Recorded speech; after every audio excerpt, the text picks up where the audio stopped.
It is Back to the Future Livecast, episode 28, take three. You know, some days you're the bug, other days you're the windshield. So far, I've been the bug. This is my third try at this tonight. First time I started live casting, I talked for a while. I was like, oh, I don't see anybody here. There's nobody watching tonight. And then I realized I was doing it on like my own page. I wasn't actually doing it on the Mac to the Future page. And then when I finally got it going on the Mac to the Future page, I was hearing this kind of weird echo. I'm hoping you guys can hear me right now. If for some reason my mouth is just moving and you don't hear anything, let me know. We do have some people in the chat room. Hi, Brian. Thank you so very much for being here tonight. And Frank, it's just not been a good night. Now, I'm not using just Broadcaster for Facebook tonight. I'm back to OBS because just Broadcaster gave me some weird kind of not great video. And I need to play with a little bit more, and I just haven't had time. And OBS gives me the consistent kind of video that I like. Okay, couple things. Number one, there was an update to iOS 11. It's 11.01, and it's looks to mostly be like bug fixes. And it's some security updates, and there was apparently some kind of bug in Microsoft Exchange, so people either couldn't send or get mail, and that's been worked on. And this isn't going to be the first bug update for iOS 11. I anticipate that because of some of the changes under the hood for not just iOS, but for the macOS and Apple TV and the watch. I mean, there's a whole bunch of stuff that's kind of coming together at once. And this is going to be like update hell, I think, for at least a couple of months until they get it all worked out. And it's part of the reason why they do the public betas. But of course, the huge news this week is that macOS 10.13 has come out, High Sierra, and I was really excited for this update, but when it actually came out, I didn't do it the first day, and I'll tell you why. I was a little bit hesitant with the big switch for the file system going from HFS Plus to APFS, the Apple file system. I rely on this computer that I have, this 7-year-old Mac Pro. I rely on it for a lot of things, not just this live cast, but the My Mac podcast and some of the other things that I'm doing. And I really couldn't afford to have it go down. So I was thinking, oh God, I do all the backups. I've got a Time Machine backup, and I've got a backup that goes to a Drobo, and I've got another backup that goes to another internal spindle drive that it's actually in the Mac Pro. And I've got another backup that goes off site to, I think it's Backblaze. Is that what I'm using? Yeah, it's been so long since I've looked at it. Yeah, Backblaze. So, I was ready. I had everything I needed in case the absolute worst thing that could have happened, with things exploding and, all kinds of terrible things. And I was all set and ready to go. And I was still hesitant. I was still had that momentary clench of fear in my heart, thinking, oh, this could just go so wrong. But I ended up doing it anyway, and it was kind of a weird update. Now, for people who are kind of new to the platform, and I don't think anyone that's actually here live with me tonight is new to the platform, but for a while now, when you were going to get the Mac update, you got it from the Mac App Store. You'd go to the Mac App Store, it would tell you that the update was there. You download the update, you do all this through the Mac App Store, and it would also, of course, give you the opportunity, not on purpose on Apple's part, but you would have the opportunity to save the installer so that you could put it on like a flash drive or some kind of external media that you could use to install onto other machines. Well, they kind of took that away this time. Now you still got to the update through the Mac App Store, but once the download started, it was almost like it wasn't really part of the Mac App Store anymore. It was downloading it in a separate way. And once it had gotten to the point where it could actually start doing the update, you would have to shut your machine down. And now I don't know how it was on other people's machines, but on this machine, I had to shut the machine down and then hold the power button for a really, really long, not just click it and turn the Mac back on, hold it until I got that squeal.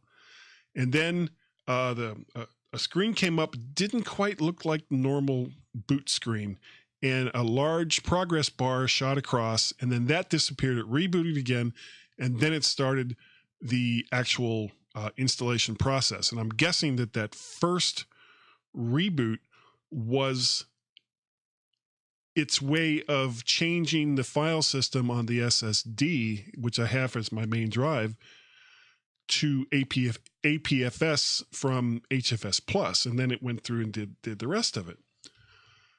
So it was unusual from every other Mac update, large scale Mac update that I've seen, and I've been on the Mac since System 6 on my old Mac Plus, and this was a weird one. Now, if you have a Mac that has a spindle drive as its main drive, or you have a Mac with what Apple calls the Fusion drive, which is a spindle drive along with a 64, I think it's either a 64 or 128 gigabyte little digital add-on that it kind of helps speed things along. It puts the most common things that you're looking for on your hard drive on the much faster digital part, while the main bulk of the storage, of course, is on a spindle drive, and it's much cheaper. Apple put them in everything for a while.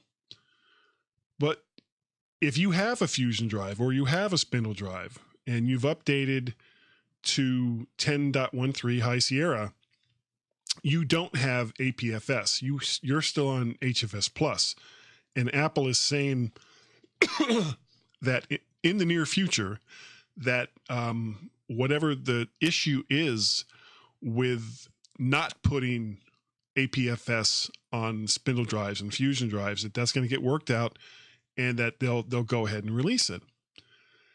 And that bothers me. I kind of look at that. Well, if this was such a problem, then why was it so important that APFS comes out right now? Couldn't it have waited until these issues were resolved and then have a combination update that did it for whatever kind of drives that you have, whether it's spindle, Fusion, or SSD? Why not? Why does it have to be this big of a deal? Anyway, real quick over here in the chat room, we have Brian Monroe, we have Frank Petrie, we have Alexis Molina. Who else do we have? We have 8 people. I think I saw somebody here say we were double digits for a minute. Oh my God, that's like so incredible. Ed Eisen, Marcus Benjamin. Wow, hail, the gang is all here. Yeah, Frank, it is a Facebook disease, and I'm hoping that everyone can hear me. I'm guessing, since no one's saying that they can't hear me, that you can hear me. That is good. Ed Eisen says, Mac to the Future, the only group with a podcast, an alert tone, a techno-ish tune, the talking moose, the talking stoned moose, and much, much more. Yeah, I added the bloodshot eyes. Frank asks, would you recommend waiting for a few bug updates? I usually go in head first. Yeah, I would. When you're talking about something as major as a a filing system update. When you're going from a file system that Apple has used for 20 to 30 years, and they're throwing in a brand new, and it's not just on the Mac. I mean, this is in iOS. I think 10.3 changed all of the iOS devices to AFPS. The Apple TV is going to be on AFPS. The watch is going to be on AFPS. So all these devices are moving to AFPS. And this is probably going to be Apple's filing system for a very, very long time. And for digital storage, it's supposed to add a whole lot of really, really great stuff. We're talking, well, number one, everything is now 64-bit. And I know Apple, like in the iOS store, Apple is pushing their developers in the Mac App Store to also prepare their applications for 64-bit. It should be faster for common tasks. It has built-in encryption, crash protection, all kinds of stuff. Let's see, over here in the chat room, Frank also says that he heard that it doesn't play nice with spindle drives. That's very true. That's what I was just talking about. Alexis says you're absolutely right to be concerned about a complete file system change like HFS Plus to APFS strikes fear into my heart. Yeah, me too. No matter how many backups I have, and I made sure I had I almost said a bad word there, a lot of backups. I have a spindle drive in the computer itself because I have it's a Mac Pro, so I have the 4 bays. One of those spindle drive, or one of those bays, is a devoted spindle drive to back up the SSD that I use for my main drive. I've got a Drobo that I'm backing up to. I've got a Time Machine backup. I've got Backblaze. You know, I had backups all over the place, and I was still afraid of it. Brian says I got a firmware update to my BIOS. That's what the big progress bar was all about. Okay, that would make sense. Marcus says, yeah, firmware update. Marcus says he was on 6.0.3. I think I started with 6.04 because I bought this is apropos of nothing, but I'll say it anyway. I bought a Mac Plus in 1987. The big thing about the Mac Plus that made it different from the other Macs that came before it, which really there was only basically two. You had the original 128K Mac, and then you had the Fat Mac, the 512KE, I think it was, or the 512. It had 512 megs of RAM, whereas the Mac Plus had a full 1 megabyte of RAM. But the other thing that set the Mac Plus off from the other machines that came before it was it had a SCSI port. So there was some industry standard peripherals that you could get with the Mac Plus that you couldn't get with the other ones because, of course, they were all using Apple's proprietary serial port. So I got the Mac Plus. That was $1,200, and that's in 1987, $1,200. I got a 40 megabyte hard drive that was over $700.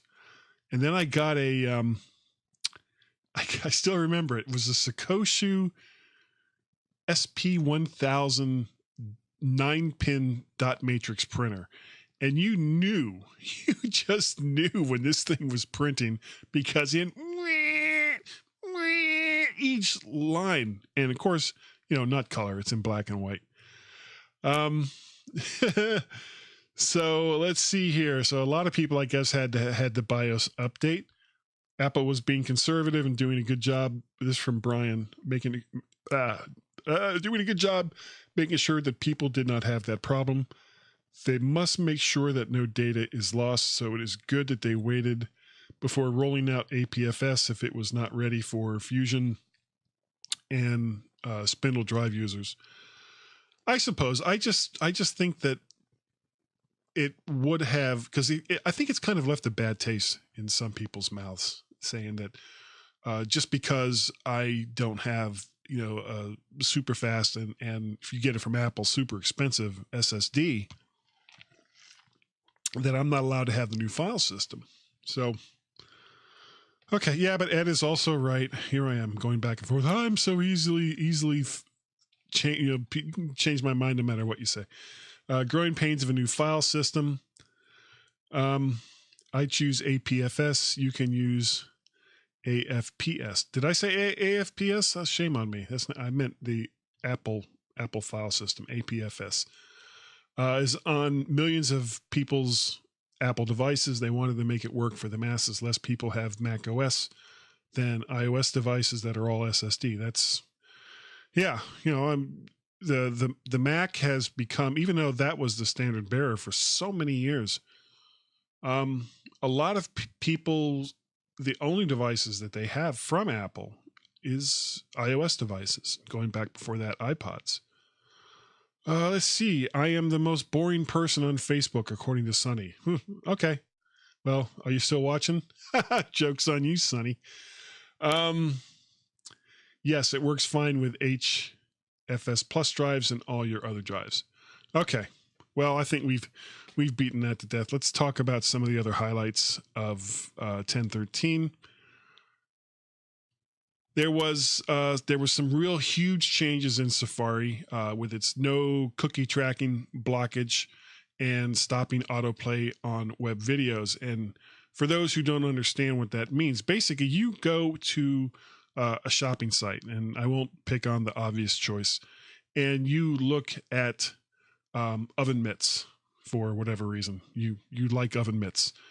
And then you go from that site over to CNN or Facebook or wherever.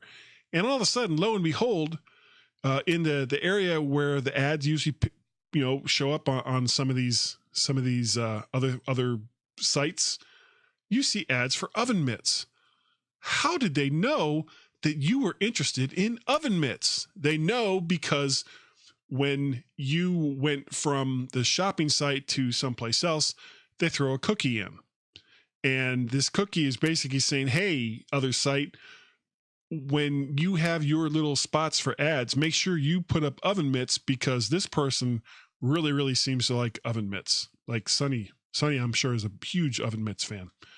So this gave them a lot of power. And while some people could argue, and certainly the ad companies would argue, that all they were really doing was giving you ads that you would find interesting based on the things that you were shopping for, at the same time, it's tracking every single site that you go to.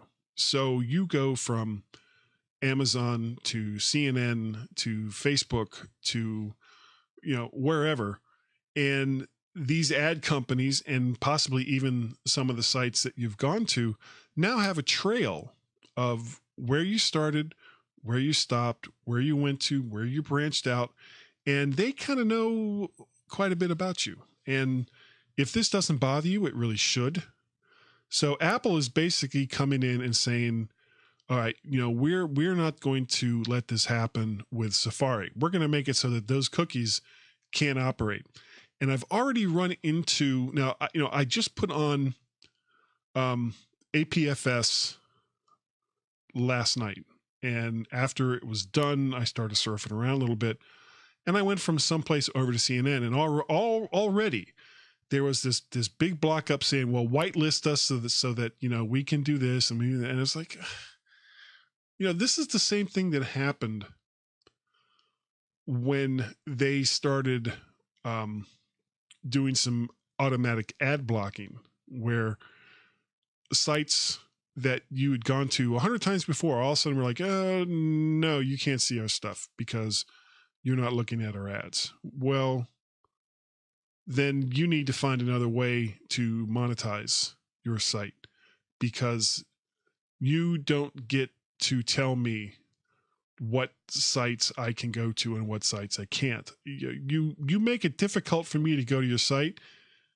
I'll find another site. I don't have to go to your site like Forbes and Business Insider and some of these other sites that were kind of pulling some of this silly crap. So we shall see what transpires going forward with this. For now, unless it's a site that you go to all the time and you don't mind them knowing everywhere you go on the web, find alternative sites. Screw them. So Frank says he still hasn't updated to iOS 11.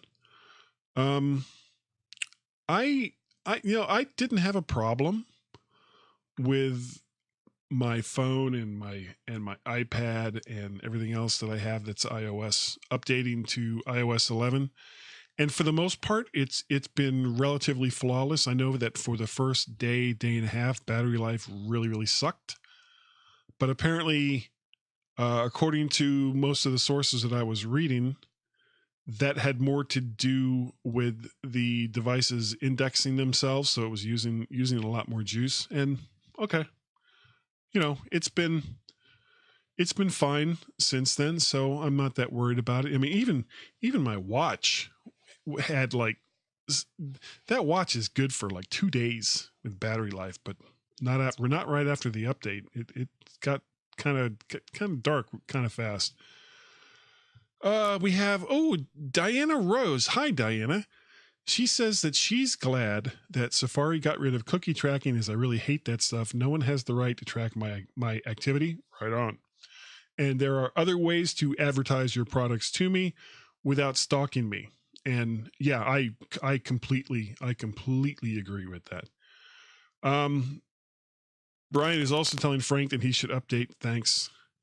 Now let's get on to a little more stuff with 10.13. Now, besides Safari, Photos also has gotten an update and is supposed to have better live photo integration.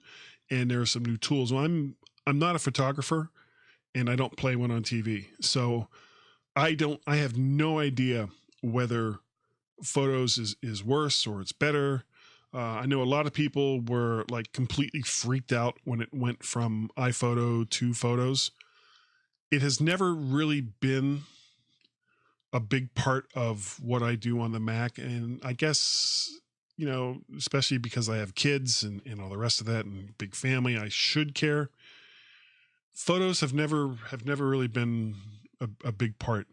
I've got boxes and boxes of actual photos that I need to get scanned because for the most part, they're irreplaceable. It's back when I was traveling overseas. And, if anything happened to those pictures, I have no way of getting them back. So another project that I need to do. But speaking of photos and digital media, there's also new codecs. Both image and video gets new formats with HEIC, which stands for High Efficiency Image File Format for images, and HEVC, High Efficiency Video Coding for videos. Both are intended for a smoother response with smaller file sizes. And this should really come into play as people start downloading and creating 4K content, which is something that is new with the iPhone 8 and the upcoming iPhone 10. Without the ability to have smaller file sizes, I don't think 4K would have worked with the Apple TV. And there's still going to be a lot of people who don't have super fast internet connectivity in their homes, where trying to download 4K content, even if it's a smaller file size using HEVC, is going to be problematic. And not to mention that even though most ISPs are now have kind of the unlimited plan, it doesn't really work that way. It's not really unlimited. There are unspecified caps, and you go past a certain point in how much you're downloading, and they'll slow you down. They'll slow you down. There's also Metal 2, which is part of the new OS, supposed to be a lot of under the hood upgrades for gamers and for augmented reality and call ups and things like that. And I'm looking forward to, I spent some time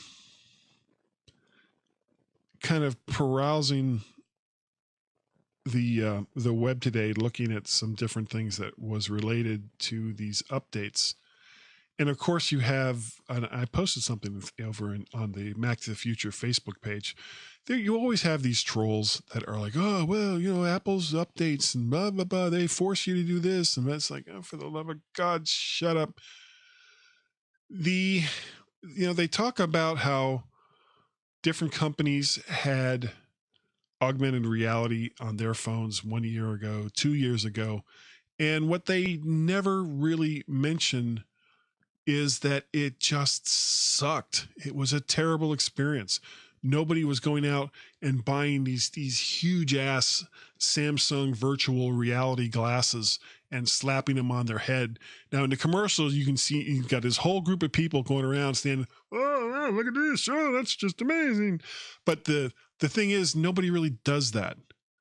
And it's the difference between augmented reality and virtual reality. Virtual reality is supposed to kind of immerse you and you alone in a new world that you can interact with, which is great if you're a standalone gamer with no life and no family and all the rest of that. Then, fine, if that's what you want. Augmented reality, on the other hand, allows you to interact with the world that's already in front of you, which is why most of the demos that Apple was showing, they were doing stuff on tables and they were doing stuff on the floor.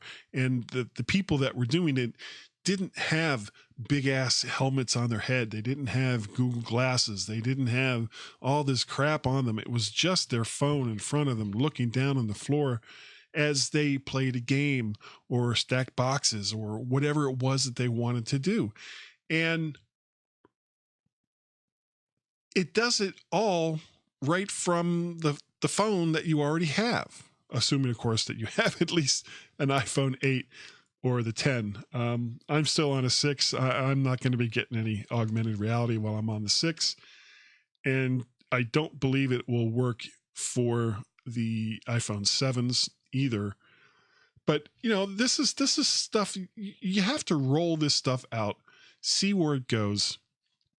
And moving forward, everyone who's buying into new devices will be able to do this stuff. And, let's face it, Apple gives people with devices that are 3 to 4 years old in the case of iOS. You can still update. You can get the latest operating system, all the security updates, all of these great things that this OS comes from, except for the stuff that your device wasn't built to do. So I have an iPhone 6 Plus. Yes, I have iOS 11 on it. And, yes, I've got this big screen and it's still a beautiful phone, but it was never intended. It was never intended to have augmented reality. So it won't do it. And am I bitter about that? No. If it really bothers me that much, then I'll get an 8 or an 8 Plus or the 10 when that comes out. But it doesn't bother me because until I see a need for it, I'm not going to buy it. I mean, it's the same reason why I had an iPad 3rd gen for 4 years, because I wanted a bigger screen. Apple came out with a bigger screen. I bought an iPad Pro. But I'm not just going to throw money at something because Apple comes out with something that's new and shiny. Nobody should. If the stuff that you have is doing what it is that you want, does it really matter if the next phone that comes out does something that other people think is cool if it's not something that you're actually going to use? Why buy it then? Save your money for when the next one comes out after that. That does do something that you really want to do. Anyway, what else we got here? Oh, if you use a lot of Adobe Creative Cloud products, you should probably hold off on getting High Sierra 10.13 because apparently some of the apps don't work that well. Some of the Adobe apps, because Apple didn't give Adobe enough time or enough notice that they were coming out with a new operating system, because nobody knew that this was going to happen. So obviously Adobe just didn't have the time to get it done. So you're spending, I don't know, $600 a year on Adobe's products for your Mac. And they can't be bothered to update their applications knowing that the new OS is coming out. Very nice. Now, the last thing I guess I've got for tonight is what Macs are compatible with macOS High Sierra. MacBook Pros from 2010 and later. MacBooks from 2009 and later. So this is 7 and 8 year old computers able to run the latest operating system. You know, my Mac Pro is from 2010, running it fine. MacBook Air 2010 and later, Mac Pro 2010 and later, iMacs late 2009 and later, Mac Minis 2010 and later. Now, some of these are probably going to be kind of edge case where it's not going to work it for that way. It's not going to work it that well. So in a case like that, I mean, if you're still running a Mac Mini or an iMac that is 6 to 8 years old, you should probably start putting some serious thought behind replacing it. I mean, that's a long time, and doesn't mean that it's still not a good computer, and it doesn't mean that you actually have to buy a new computer. It just means that you should think about not updating to the latest operating system if it's going to slow down a machine that's that old. You know, I can't wait to see what Apple does next year. I know that the iMac Pro is coming out, and that is kind of a cool machine, but it's not the kind of machine that I want to replace what I currently have. So I want to see what the next Mac Pro is going to look like, and I'll make my decisions then. Typically I would have done an ad a long time ago, but you know, I just started talking and I just felt that maybe we didn't really need to have an ad for the night that you guys have seen 1,000 times before. Buy Ed's book because it's a good book and it's only 99 cents. If you would like to contact me, of course, you can reach me over on the Mac to the Future page, and I am almost always willing to listen for suggestions on how to make this show better, topics to talk about, especially topics to talk about, and pretty much, you know, I would like to start thinking about getting some guests on for the show. I know I've talked to Melissa, the Mac Mommy. I've asked Warren a couple times, but I don't know if he wants to actually come on the show. If you have listened to the My Mac podcast that I do with Gaz each week, I'm able to do a much more lively show when I have someone else to bounce stuff off of.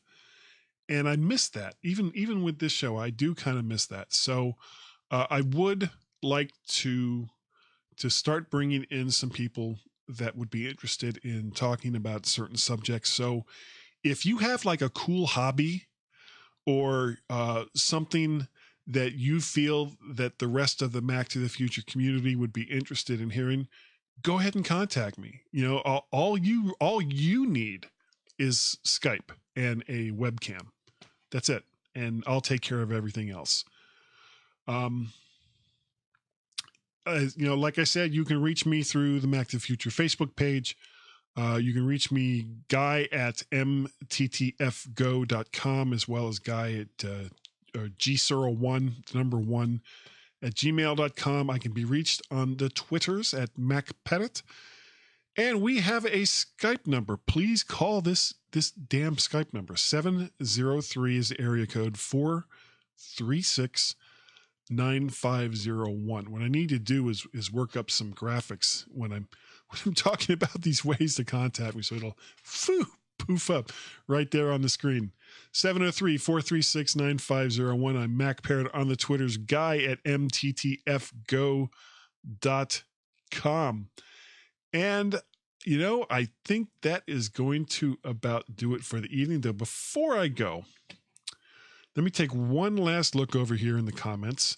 Frank has ordered his 8 Plus. Way to go. He says I should save my money for pepperoni pizza. I do. I am a fan. I am a fan of pepperoni pizza. No cookies. So I like cookies, just not the electronic kind. Marcus says, make Warren do the podcast with you. He already writes articles for the mighty list mymac.com website. He does. We've got him writing over there at mymac.com, and we are greatly appreciative of the fact that he does so. Diana Rose says, Skype, who needs that with FaceTime? Actually, FaceTime is really cool technology, Diana, but to be completely honest, audio quality is lacking in FaceTime, or at least it certainly was the last time I did it, especially as compared when it's compared to Skype. So think about all of these things that we've talked about here tonight. And if you would like to join me here on the show, let me know and we will work something out. It's every Wednesday night, 8 p.m. Eastern Standard Time, right here. And I thank you all for being here tonight. We had a great group. I appreciate all the comments. I am blown away by how many people have taken time. Somebody said we were in double digits. That's fantastic. Just fantastic. And this weekend, I'm going to Ohio. I'm going to be like in the Akron, Canton area. You can, if you live in that area, give me a call. I'm actually traveling tomorrow morning, so I'm going to be there Thursday. Friday, I won't be going to my friend Dave's house and with Dave and his wife Joyce until Friday night, and then there's Saturday. I'm going to be busy, so really the only time I'm going to have available is going to be probably Thursday night and Friday. So if anyone out there is in like the northern Ohio area, go ahead and get a hold of me if you've seen this before then. And this, like I said, this is, what's the date? September 27th, Wednesday. So the 28th or the 29th. After that, I probably won't be available. But thank you all for being here tonight. I really appreciate it. And I will see you next week.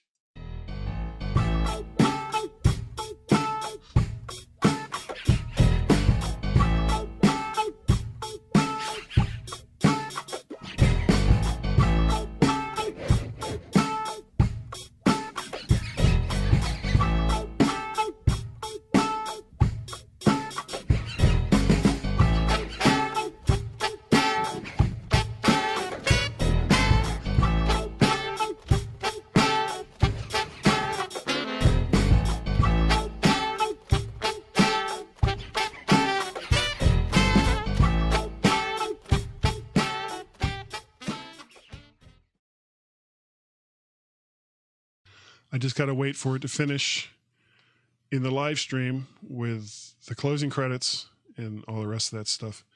And then I'll hang up. So it says, and there I see myself now. I see myself. So I'm going to say bye.